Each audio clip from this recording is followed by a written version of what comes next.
En fait, à Développe, l'engagement RSO et la RSO en général, c'est notre cœur de métier. Donc naturellement, viser une labellisation RSO pour nous, c'est une façon de rendre compte de notre engagement RSO, mais aussi de progresser parce qu'on ne fait pas tout parfaitement. Notre objectif, c'est à terme, là, pour l'audit de fin mai, d'arriver au niveau 2 de la labellisation, donc contributeur. On a voulu intégrer Talons Aiguilles dans le label pour vraiment structurer une démarche qui était déjà engagée au sein de Talons Aiguilles, c'est-à-dire une mode plus durable, plus inclusive et plus circulaire. Le but, c'est aussi d'avoir un accompagnement personnalisé pour nos projets RSE sur le long terme.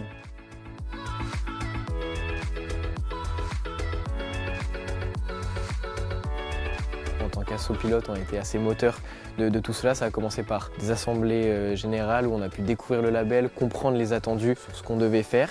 Et puis aussi, on pouvait prendre des rendez-vous individuels ou collectifs, ce qui permet d'être accompagné pendant tout le processus du label. L'accompagnement était à la fois théorique et pratique et s'appuyait sur des normes type ISO 26000, ce qui permettait d'avoir une démarche rigoureuse et professionnelle.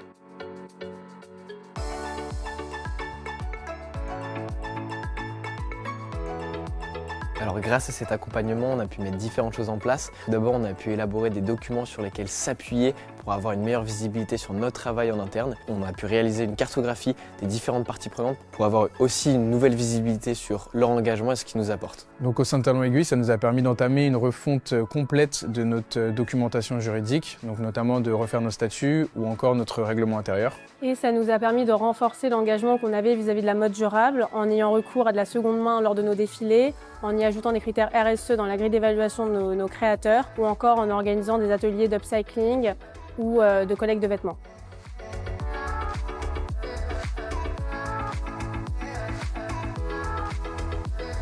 Tout d'abord, c'est essayer d'engrainer l'association derrière nous. Nous, on est convaincus en tant que président et responsable RSO de la pertinence du projet, mais parfois, essayer d'amener toute l'association derrière nous, c'est pas quelque chose d'évident. En fait, à Développe, on a tous des affinités différentes par rapport à la RSO, et donc on a des engagements aussi différents par rapport à la RSO. Et donc, challenge majeur, ça a été d'engager tout le monde.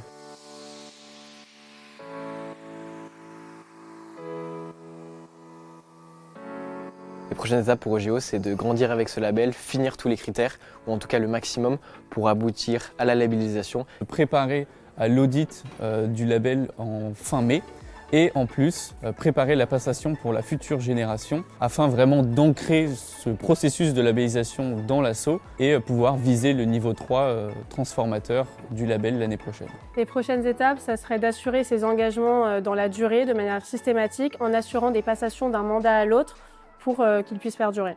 C'est ça l'objectif, il est vraiment commun avec le label, c'est de continuer dans cette démarche et d'implémenter pas à pas ces démarches RSE sur le long terme.